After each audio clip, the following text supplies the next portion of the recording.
Hello and welcome. My name is Matt, and this is a demonstration of MTG Scry, an exciting app my team has developed that Magic Online players are going to love. In essence, the app is a tool that runs alongside Magic Online and continuously scans the Magic Online window for changes to your collection, your decks, and your active drafts. It then provides you with a number of powerful tools to manage your collection and improve your tournament play. It has a value finder tool to instantly determine the value of all or part of your collection and make selling cards to bots easy and efficient. A round alarm tool to play a sound at the start of each tournament round so you don't miss any of your clock time, and a draft assistant to help you draft the best possible deck by recommending cards based on your previous deck choices. It also notifies you of valuable cards and even attempts to determine what cards the players before you may have taken. It does this by analyzing the sequence of cards in the pack and comparing it to known print runs. There's no hacking, cheating, or collusion with other players of any sort, and MTG Scry does not communicate the pack contents with other players. All of the information provided is based solely on the contents of the pack as you see it on the screen. So moving on to the demonstration here, using MTG Scry is very simple. You just need to make sure that MTG Scry launcher is running whenever you use Magic Online. You can start it before loading Magic Online or after. The easiest way is to just leave it the launcher running all the time. You can tell it's active from the icon in your taskbar tray down in the bottom right by your clock, which is not visible in my video recording frame here. But it's very easy to tell. You'll just see the MTG Scry logo down there. As soon as the MTG Scry launcher detects a Magic Online window, it will create a companion Scry window for it. So that's the window that you see here. I've already launched the MTG Scry launcher here, and it has already detected this Magic Online window, and it has loaded MTG Scry into the window. Before we could use any of the tools, though, we're going to have to log in.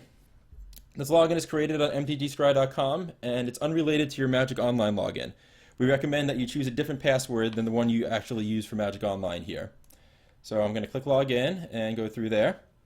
Let's take a look at the Value Finder tool and see how that works. So I click Open Value Finder, and the Value Finder sub-window here opens up. And again, the point of the Value Finder tool here is to query cards in your collection, or other products like packs in your collection, and figure out how much they're worth and which bots are actually paying you the most for them, so if you want to, you can sell them efficiently. So if we click on instructions here, we're going to see a little panel open that walks us through the process. And step one is select the filter options and click refresh. So the filter options are the top stuff up top here next to and above the refresh button.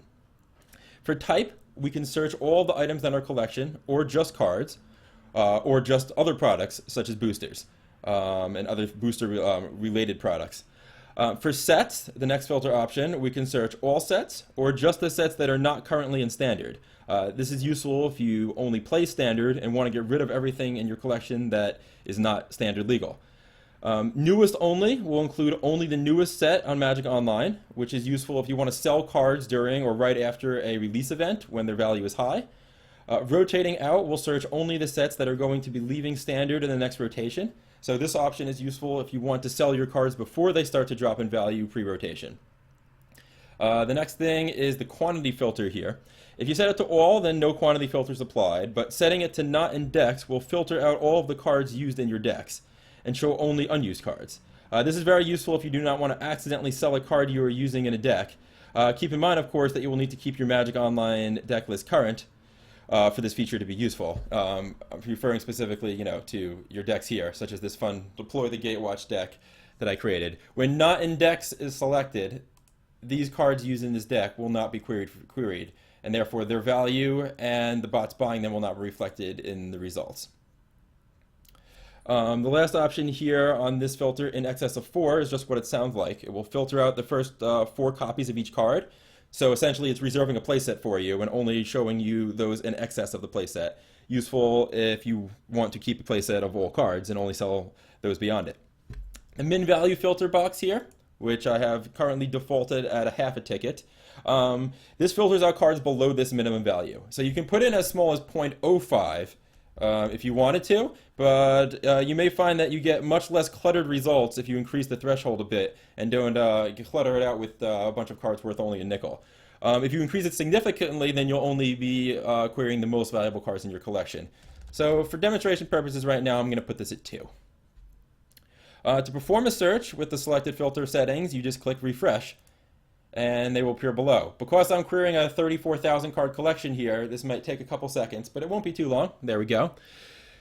So this shows our results. This is just the cards in my collection that are worth at least two tickets. And now here, this is the aggregated results that we have here. Just to fully show you, what these filter settings have done and what we actually have here.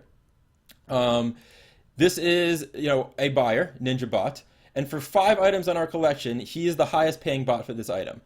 Those items, because we can see right here, because, I've clicked in. Whichever one you click in, that's the one you can see. We can see that there's 5 different card names here. A number of them, we'd be selling him potentially 4 of that card. You can see how much he's giving for each there. And in total, if you, multiply these all together and sum them up, you'll see that this card is the total value for this bot of these cards, 238.74 tickets. We could also see a total value at the bottom of 1,078, which is the total of all of these. That's if we were to go through down and sell all of the cards in our collection worth at least 2 tickets and sell them all to the cards paying the highest amount, all the cards to the bots paying the highest amount, then this would be the amount that we would net from that, 1,078.76 tickets. So if you only want to check the value of your cards, then you're set. I mean, you have that right here. You can see the total value, and you can see the value of all, here kind of in a descending order as you see fit. But if you want to sell some of the cards to the highest paying bots, then you need to continue to follow the instruction panel. So like it says, select a desired buyer by clicking it. In this case, we're just going to leave NinjaBots selected here as was the default here. Then, just following the instructions down further, we need to click Save Binder to save the selected items to a .dec file. Now, of course, you could, just to make this clear, you could, of course, manually just do this and sell all these cards by manually adding them to a trade binder. But the point of the tool is to help make this all not only, highly efficient when you're selling the cards by getting the most money out of them, but also very easy to do. So with this selected, making sure that the bot we currently want to sell to is the selected one, I'm going to do Save Binder. And you can see what happened here. It tells us that we saved the binder to My Documents /MTG Scry / a deck with the name Sell to NinjaBots, because NinjaBots is the currently selected guy here. So now we're going to move on with the instructions. Step 4. In your MTGO collection tab, click Binders, Add Binder. So that's referring to this down here. This one right here. You can see Add a new binder to your collection. So we're going to click Add Binder. We're going to now import the deck file that we just saved, this one right here, and we're going to do it with active trade binder set to yes. So we're going to click Import, and we're going to select this deck here, which will be in My Documents. Sorry, I must have loaded a deck from my downloads recently, the Deploy the Gatewatch or something of the sort. But anyway, it will be in My Documents /MTG Scry /Sell to NinjaBots. And of course, your Windows will remember this window here. So if you're doing this a number of times, you will only actually have to navigate to My Documents MTG Scry the first time. So we're going to select the binder that we currently have, and where it says Make Active Trade Binder, yes, we want that. So we're good now. It doesn't actually matter what picture you select. You're likely going to delete it shortly after the sale anyway. So we click OK. And we now have an active binder here called Sell to NinjaBots. And we can see what's inside of it, these cards. So essentially this is just, provided us with a convenience here. And I'm walking through it slowly for the purpose of this video, but once you get used to it, you can very quickly click Save Binder and load a binder in a second or two. And at this point, we're pretty much good to go. Now we just need to open a trade with this buyer bot and sell the items. We want to make sure that the prices the bot offers are, what we're expecting, or basically roughly what we're expecting, because it's possible that the bot has changed its prices within the past, minute or two, and if that's the case, then our system may not have captured that updated price yet, and it's possible the bot will offer you less than you're actually expecting it to. This doesn't happen often, but it can happen, especially during release events when bots are wildly changing prices by significant amounts, every couple of minutes. But for the most part, you'll find that generally speaking, the bot will likely offer you roughly what we're expecting it to. So, from this point onward here, we would just, simply go to trade. And you can just type up here, Ninja bot, easiest way to find that bot. And we'd open up a trade with them. Well, in this case, they're being difficult and declining the trade. Well, but you could obviously see how this would work from here. You would open up a trade with them, and then you just select, a ticket as you ordinarily would. But because your active trade binder is set only to contain the cards that they're the highest paying bot for, they're only going to pull out the cards from your collection buying that you actually want to sell to this buyer to sell your collection and cards in the most efficient way possible. So that pretty much sums up what's going on here with the Value Finder. Once I've gotten used to using it, I don't see how I was able to live without it now.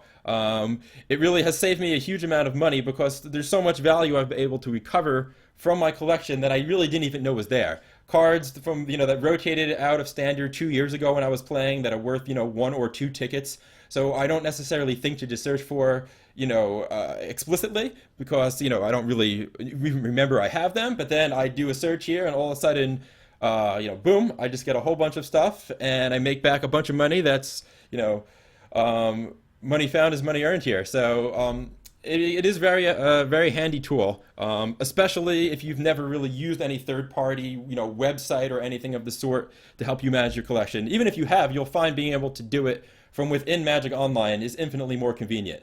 But if not, in addition to the convenience, you'll likely find your collection has more value than you thought it did. So before concluding this video, I want to just quickly show you the round alarm feature here. I'm not really going to be able to demonstrate it without being in a tournament, and it's somewhat self-explanatory. But just to fully emphasize, the idea is to get an alarm notification, and audio alarm, 2 minutes before each round begins. I don't know about other people, but I like to watch TV or sometimes read between rounds, and constantly having to glance at the PC to see if the round was started. It's pretty annoying, and I've definitely missed minutes on my clock because I haven't noticed. And I'm sure I'm not the only one to have this complaint. Playing Magic Online, be it drafts or constructed, this really applies not just to drafts, but to any Magic Online tournament that is more than one round. So you can pick here, you can see right now it's enabled. You can pick from one of the sounds that I've packaged, a chime or a more obnoxious but also more noticeable boxing bell sound. Or if you click custom, then you could load in your own sound file. Any standard sound file format should work. WAV, WMA, MP3, I think AAC should work as well. And then you could have it play a song or a sound file of your choosing that you find noticeable and not annoying, and stop missing the minutes at the beginning of your round ever again. So that will do it for our first video for a demonstration of the Draft Assistant, which is this tool here. Very, very handy. Stay tuned for the next video, and that I'll play through an actual draft using MTG Scry, and you can see how it works. Thank you for watching, and don't forget to check out MTG Scry for more info and details on the release of our software.